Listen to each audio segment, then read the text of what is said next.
मधुसुंदर का वध 89वां पर्व कथा। अथानंतर अच्छी तरह प्रीति को धारण करने वाले राम और लक्ष्मण ने शत्रुघ्न से कहा कि जो देश तुझे इष्ट हो उसे स्वीकृत कर। क्या तू अयोध्या का आधा भाग लेना चाहता है, या उत्तम पोदनपुर को ग्रहण करना चाहता है, या राजगृह नगर चाहता है, अथवा मनोहर पौंड्र सुंदर नगर की इच्छा करता है। इस प्रकार रामलक्ष्मण ने उस तेजस्वी के लिए सैकड़ों राजधानियां बताई, पर वे उसके मन में स्थान नहीं पा सकी। तदनंतर जब शत्रुघ्न ने मथुरा की याचना की, तब राम ने उससे कहा कि मथुरा का स्वामी मधु नाम का शत्रु है, यह क्या तुम्हें ज्ञात नहीं है? वह मधु रावण का जमाई है, अनेक युद्धों से सुशोभित है, और चमरेंद्र ने उसके लिए कभी व्यर्थ नहीं जाने वाला वह शूल रत्न दिया है, कि जो देवों के द्वारा भी दुर्निवार है, जो ग्रीष्म ऋतु के सूर्य के समान अत्यंत दो सा है, और जो हजारों के प्राण हरकर पुनः उसके हाथ में आ जाता है, जिसके लिए मंत्रणा करते हुए हम लोग चिंतातुर हो सारी रात निद्रा को नहीं प्राप्त होते हैं। 7 जिस प्रकार सूर्य उदित होता हुआ ही समस्त लोक को परम प्रकाश प्राप्त कराता है, उसी प्रकार जिसने उत्पन्न होते ही विशाल हरिवंश को परम प्रकाश प्राप्त कराया था, और जिसका लवणार्णव नाम का पुत्र विद्याधरों के द्वारा भी दुस्साध्य है, उस शूरवीर को जीतने के लिए तू किस प्रकार समर्थ हो सकेगा? तदनंतर शत्रुघ्न ने कहा कि इस विषय में बहुत कहने से क्या लाभ है, आप तो मुझे मथुरा दे दीजिए, मैं उससे स्वयं ले लूंगा। यदि मैं युद्ध में मधु को मधु के छत्ते के समान नहीं तोड़ डालूं, तो मैं पिता दशरथ से अहंकार नहीं धारण करूं, अर्थात उनके पुत्र होने का गर्व छोड़ दूं। जिस प्रकार अष्टापद सिंहों के समूह को नष्ट कर देता है, उसी प्रकार यदि मैं उसके बल को चूर्ण नहीं कर दूं, तो आपका भाई नहीं हो, आपका आशीर्वाद ही जिसकी रक्षा कर रहा है। ऐसा मैं यदि उस शत्रु को दीर्घ निद्रा नहीं प्राप्त करा दूं, तो मैं सुप्रजा की कुक्षी में उत्पन्न हुआ नहीं कहलाऊं। इस प्रकार उत्तम तेज का धारक शत्रुघ्न जब पूर्वोक्त प्रतिज्ञा को प्राप्त हुआ, तब विद्याधर राजा परम आश्चर्य को प्राप्त हुए। तदनंतर वहां जाने के लिए उद्यत शत्रुघ्न को सामने से दूर हटाकर श्रीराम ने कहा कि हे धीर, मैं तुझसे याचना करता हूँ, तू मुझे एक दक्षिणा दे। यह सुन शत्रुघ्न ने कहा कि असाधारण दाता तो आप ही हैं, सो आप ही जब याचना कर रहे हैं, तब मेरे लिए इससे बढ़कर अन्य प्रशंसनीय क्या होगा? आप तो मेरे प्राणों के भी स्वामी हैं, फिर अन्य वस्तु की क्या कथा है? एक युद्ध के विघ्न को छोड़कर कहिए कि मैं आपकी क्या सेवा करूं? तदनंतर राम ने कुछ ध्यान कर उससे कहा कि हे वत्स, मेरे कहने से तू एक बात मान ले, वह यह कि जब मधु शूल रत्न से रहित हो तभी तू अवसर पाकर उसे क्षोभित करना, अन्य समय नहीं। तत्पश्चात जैसी आपकी आज्ञा हो। यह कहकर तथा सिद्ध परमेष्ठियों को नमस्कार और उनकी पूजा कर भोजनोपरांत शत्रुघ्न सुख से बैठी हुई माता के पास आकर तथा प्रणाम कर पूछने लगा। रानी सुप्रजा ने पुत्र को देखकर उसका मस्तक सूंघा और उसके बाद कहा कि हे पुत्र, तू तीक्ष्ण बाणों के द्वारा शत्रु समूह को जीते। वीरप्रस्विनी माता ने पुत्र को अर्धासन पर बैठाकर पुनः कहा कि हे वीर, तुझे युद्ध में शत्रुओं को पीठ नहीं दिखाना चाहिए। हे पुत्र, तुझे युद्ध से विजय हो लौटा देखकर मैं सुवर्ण कमलों से जिनेंद्र भगवान की परम पूजा करूंगी, जो तीनों लोकों के लिए मंगल स्वरूप हैं, तथा सुर और असुर जिन्हें नमस्कार करते हैं, ऐसे वितराग जिनेंद्र तेरे लिए मंगल प्रदान करें। जिन्होंने संसार के कारण अत्यंत दुर्जय मोह को जीत लिया है, ऐसे अरहंत भगवान तेरे लिए मंगल स्वरूप हों। जो 3 काल संबंधी चतुर्गति के विधान का निरूपण करते हैं, ऐसे स्वयंबुद्ध जिनेंद्र भगवान तेरे लिए शत्रु के जीतने में बुद्धि प्रदान करें। जो अपने तेज से समस्त लोकालोक को हाथ पर रखे हुए आमलक के समान देखते हैं, ऐसे केवल ज्ञानी तुम्हारे लिए मंगल स्वरूप हों। जो 8 प्रकार के कर्मों से रहित हो त्रिलोक शिखर पर विद्यमान हैं, ऐसे सिद्धि के करने वाले सिद्ध परमेष्ठी, हे वत्स, तेरे लिए मंगल स्वरूप हो। जो कमल के समान निर्लिप्त, सूर्य के समान तेजस्वी, चंद्रमा के समान शांतिदायक, पृथ्वी के समान निश्चल, सुमेरु के समान उन्नत उदार, समुद्र के समान गंभीर और आकाश के समान निःसंग हैं, तथा परम आधार स्वरूप हैं, ऐसे आचार्य परमेष्ठी तेरे लिए मंगल रूप हो, जो निज और पर शासन के जानने वाले हैं तथा जो अपने अनुगामी जनों को सदा उपदेश करते हैं। ऐसे उपाध्याय परमेष्ठी हे आयुष्मान तेरे लिए मंगल रूप हो, और जो 12 प्रकार के तप के द्वारा मोक्ष सिद्ध करते हैं, निर्वाण प्राप्त करते हैं। ऐसे शूरवीर साधु परमेष्ठी हे भद्र तेरे लिए मंगल स्वरूप हो। इस प्रकार विघ्नों को नष्ट करने वाले दिव्य मंगल स्वरूप आशीर्वाद को स्वीकृत कर तथा माता को प्रणाम कर शत्रुघ्न घर से बाहर चला गया। सुवर्णमयी मालाओं से युक्त महागज पर बैठा शत्रुघ्न मेघ पृष्ठ पर स्थित पूर्ण चंद्रमा के समान सुशोभित हो रहा था। नाना प्रकार के वाहनों पर आरूढ़ सैकड़ों राजाओं से घिरा हुआ वह शत्रुघ्न देवों से घिरे इंद्र के समान सुशोभित हो रहा था। अत्यधिक प्रीति को धारण करने वाले भाई राम और लक्ष्मण 3 पड़ाव तक उसके साथ गए थे। तदनंतर उसने कहा कि हे पूज्य, आप लौट जाइए, अब मैं निरपेक्ष हो शीघ्र ही आगे जाता हूँ। उसके लिए लक्ष्मण ने साग्रावर्त नाम का धनुषरत्न और वायु के समान वेगशाली अग्निमुख बाण समर्पित किए।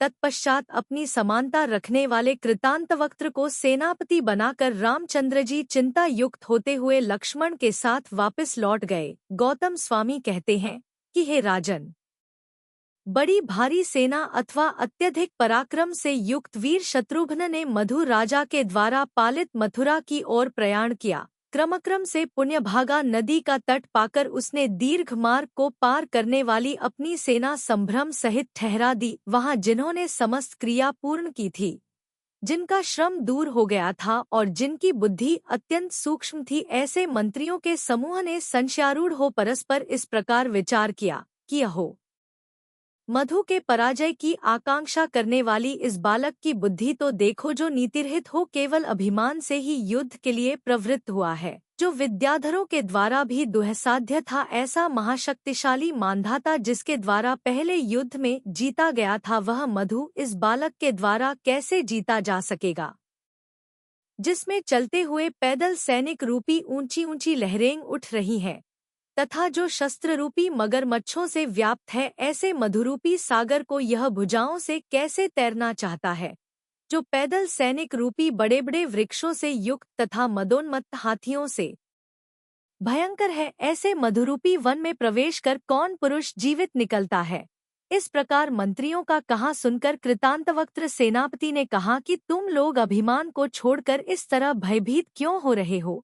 यद्यपि मधु अमोघ शूल के कारण गर्व पर आरूढ़ है, अहंकार कर रहा है, तथापि शत्रुघ्न से मारने के लिए समर्थ है। जिसके मद की धारा झर रही है, ऐसा बलवान हाथी यद्यपि अपनी सूंड से वृक्षों को गिरा देता है, तथापि वह सिंह के द्वारा मारा जाता है। यतश्च शत्रुघ्न लक्ष्मी और प्रताप से सहित है, धैर्यवान है, बलवान है, बुद्धिमान है और उत्तम सहायकों से युक्त है, इसलिए अवश्य ही शत्रु को नष्ट करने वाला होगा। अथानंतर मंत्रिजनों के आदेश से जो गुप्तचर मथुरा नगरी गए थे, उन्होंने लौटकर विधिपूर्वक यह समाचार कहा कि हे देव, सुनिए, यहाँ से उत्तर दिशा में मथुरा नगरी है। वहाँ नगर के बाहर राजलोक से घिरा हुआ एक अत्यंत सुंदर उद्यान है। सो जिस प्रकार देवकुरु के मध्य में इच्छाओं को पूर्ण करने वाला कुबेरच्छंद नाम का विशाल उपवन सुशोभित है, उसी प्रकार वहाँ वह उद्यान सुशोभित है। अपनी जयंती नामक महादेवी के साथ राजा मधु इसी उद्यान में निवास कर रहा है। जिस प्रकार हथिनी के वश में हुआ हाथी बंधन में पड़ जाता है, उसी प्रकार राजा मधु भी महादेवी के वश में हुआ बंधन में पड़ा है। वह राजा अत्यंत कामी है, उसने अन्य सब काम छोड़ दिए हैं। वह महाअभिमानी है तथा प्रमाद के वशीभूत है।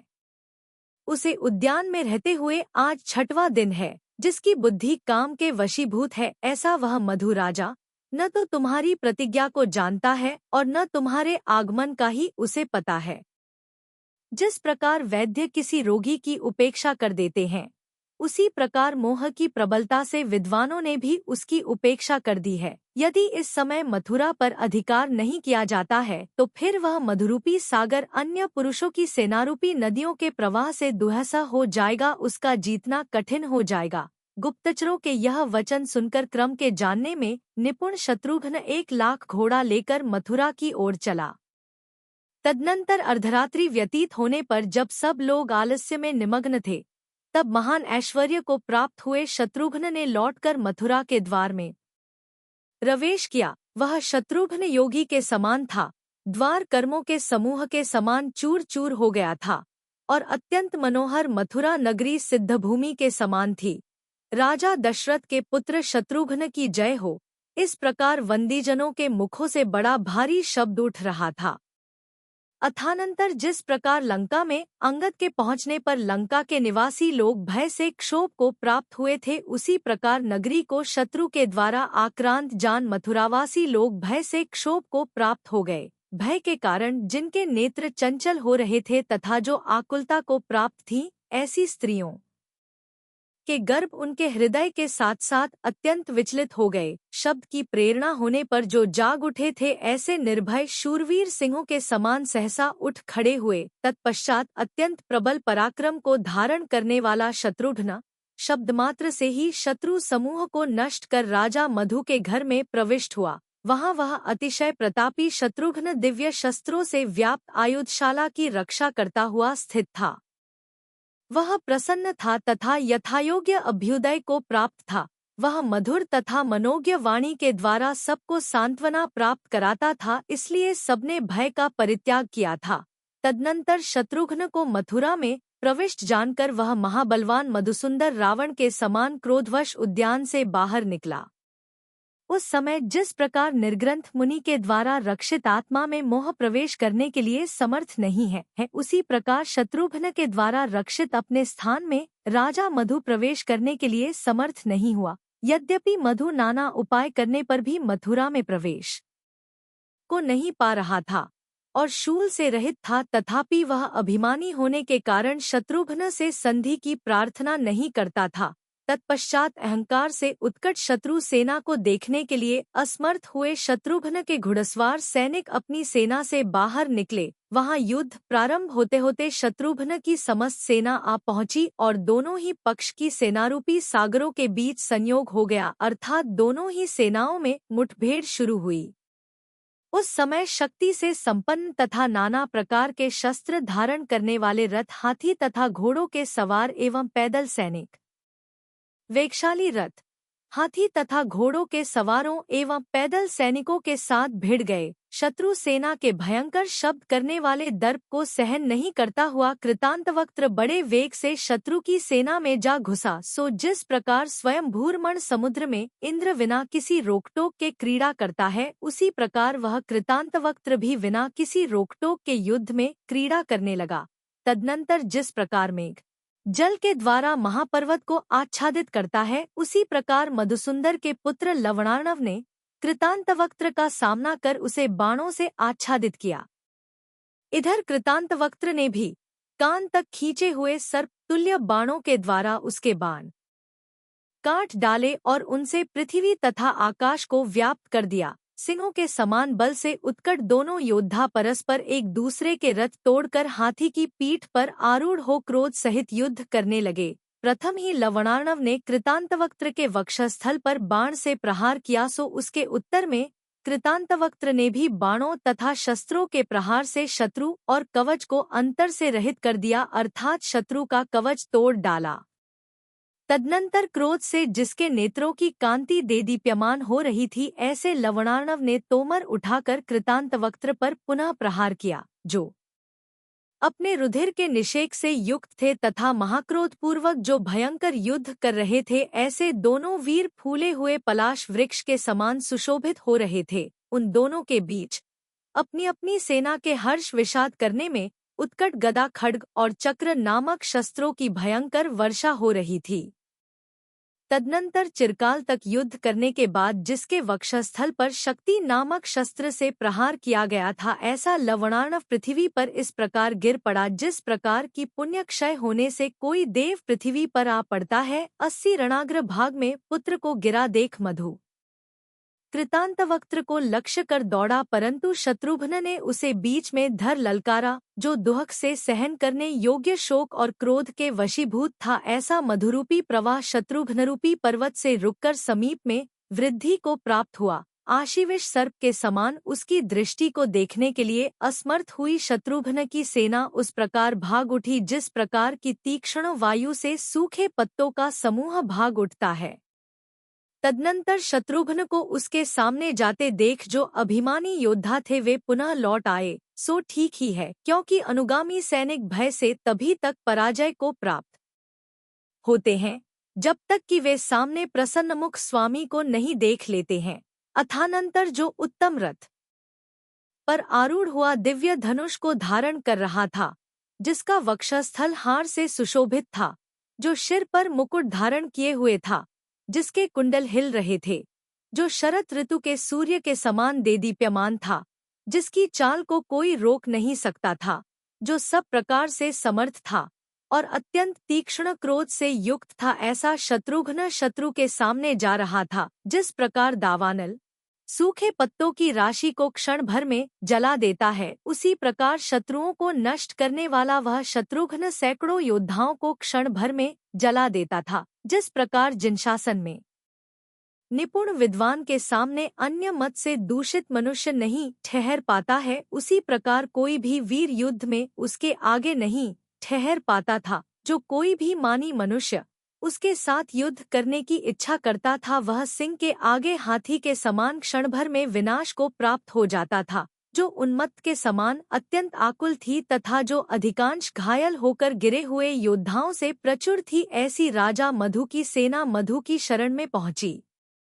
अथानंतर मधु ने वेग से जाते हुए शत्रुघ्न की ध्वजा काट डाली और शत्रुघ्न ने भी तुरा के समान तीक्ष्ण बाणों से उसके रथ और घोड़े छेद दिए। तदनंतर जिसका चित्त अत्यंत संभ्रांत था और जिसका शरीर क्रोध से प्रज्वलित हो रहा था, ऐसा मधु पर्वत के समान विशाल गजराज पर आरूढ़ होकर निकला। सो जिस प्रकार महामेघ सूर्य के बिंब को आच्छादित कर लेता है, उसी प्रकार मधु भी निरंतर छोड़े हुए बाणों से शत्रुघ्न को आच्छादित करने के लिए उद्यत हुआ। इधर चतुर शत्रुघ्न ने भी उसके बाण और कसे हुए कवच को छेद कर रण के पाहुने का जैसा सत्कार होना चाहिए वैसा पुष्कलता के साथ उसका सत्कार किया, अर्थात खूब खबर ली। अथानंतर जो अपने आप को शूल नामक शस्त्र से रहित जानकर प्रतिबोध को प्राप्त हुआ था तथा पुत्र की मृत्यु का महाशोक जिसे पीड़ित कर रहा था, ऐसे मधु ने शत्रु को दुर्जय देखकर विचार किया कि अब मेरा अंत होने वाला है। भाग्य की बात कि उसी समय उसके प्रबल कर्म का उदय क्षीण हो गया, जिससे उसने बड़ी धीरता और पश्चात्ताप के साथ दिगंबर मुनियों के वचन का स्मरण किया। वह विचार करने लगा कि यह समस्त आरंभ क्षणभंगुर तथा दुहख देने वाला है। इस संसार में एक वही कार्य प्रशंसा योग्य है जो धर्म का कारण है। जो पुण्यात्मा प्राणी मनुष्य जन्म पाकर धर्म में बुद्धि नहीं लगाता है, वह यथार्थ में मोह कर्म के द्वारा ठगा गया है। पुनर्जन्म अवश्य ही होगा, ऐसा जानकर भी मुझ पापी ने उस समय अपना हित नहीं किया जिस समय की काल अपने अधीन था। आता प्रमाद करने वाले मुझ मूर्ख को धिक्कार है। मैं पापी जब स्वाधीन था तब मुझे सद्बुद्धि क्यों नहीं उत्पन्न हुई? अब जबकि शत्रु मुझे अपने सामने किए हुए है, तब मैं अभागा क्या करूं? जब भवन जलने लगता है तब कुआं खुदवाने के प्रति आदर कैसा? और जिसे सांप ने डस लिया है उसे मंत्र सिद्ध करने का समय क्या है? अर्थात ये सब कार्य तो पहले से करने के योग्य होते हैं। इस समय तो सब प्रकार से यही उचित जान पड़ता है कि मैं निराकुल हो मन का शुभ समाधान करूं, क्योंकि वही आत्महित का कारण है। अरहंत, सिद्ध, आचार्य, उपाध्याय और साधु, इन पांचों परमेष्ठियों के लिए मन, वचन, काय से बार बार नमस्कार हो। अरहंत, सिद्ध, साधु और केवली भगवान के द्वारा कहा हुआ धर्म, ये चारों पदार्थ मेरे लिए सदा मंगल स्वरूप हैं। 28 द्वीप संबंधी 15 कर्मभूमियों में जितने अरहंत हैं, मैं उन सबको मन वचन काय से नमस्कार करता हूँ। मैं जीवन पर्यंत के लिए सावध्य योग का त्याग करता हूँ, उसके विपरीत शुद्ध आत्मा का त्याग नहीं करता हूँ, तथा प्रत्याख्यान में तत्पर होकर पूर्वोपार्जित पाप कर्म की निंदा करता हूँ। इस आदि रहित संसार रूप 8वीं में मैंने जो पाप किया है वह मिथ्या हो। अब मैं तत्व विचार करने में लीन होता हूँ। यह मैं छोड़ने योग्य समस्त कार्य को छोड़ता हूँ और ग्रहण करने योग्य कार्य को ग्रहण करता हूँ। ज्ञान दर्शन ही मेरी आत्मा है, पर पदार्थ के संयोग से होने वाले अन्य भाव सब पर पदार्थ हैं। समाधिमरण के लिए यथार्थ में न तृण ही सांथरा है और न उत्तम भूमि ही सांथरा है, किंतु कलुषित बुद्धि से रहित आत्मा ही उत्तम सांथरा है। इस प्रकार समीचीन ध्यान पर आरूढ़ हो उसने अंतरंग तथा बहिरंग दोनों प्रकार के परिग्रह छोड़ दिए और बाह्य में हाथी पर बैठे बैठे ही उसने केश उखाड़कर फेंक दिए। यद्यपि उसके शरीर में गहरे घाव लग रहे थे, तथापि वह अत्यंत दुर्धर धैर्य को धारण कर रहा था। उसने शरीर आदि की ममता छोड़ दी थी और अत्यंत विशुद्ध बुद्धि धारण की थी। जब शत्रुघ्न ने यह हाल देखा तब उसने आकर उसे नमस्कार किया और कहा कि हे साधो, मुझ पापी के लिए क्षमा कीजिए। उस समय जो अप्सराएं युद्ध देखने के लिए आई थी, उन्होंने आश्चर्य से चकित हो विशुद्ध भावना से उस पर पुष्प छोड़े। तदनंतर समाधिमरण कर मधु क्षण मात्र में ही जिसका हृदय उत्तम सुखरूपी सागर में निमग्न था, ऐसा सनत कुमार स्वर्ग में उत्तम देव हुआ। इधर वीर शत्रुघ्न भी कृतकृत्य हो गया। अब उत्तम तेज के धारक उस शत्रुघ्न ने बड़ी प्रसन्नता से प्रवेश किया और जिस प्रकार हस्तिनापुर में मेघेश्वर जयकुमार रहते थे, उसी प्रकार वह मथुरा में रहने लगा। गौतम स्वामी कहते हैं कि हे राजन, इस प्रकार समाधि धारण करने वाले पुरुष जो भव धारण करते हैं, उसमें उन्हें दिव्य रूप प्राप्त होता है। इसलिए हे भव्यजनों, सदा शुभ कार्य ही करो, जिससे सूर्य से भी अधिक उत्कृष्ट कांति को प्राप्त हो सको। इस प्रकार आर्ष नाम से प्रसिद्ध श्री विषयणाचार्य द्वारा कथित पद्मपुराण में मधुसुंदर के वध का वर्णन करने वाला 89वां पर्व समाप्त हुआ।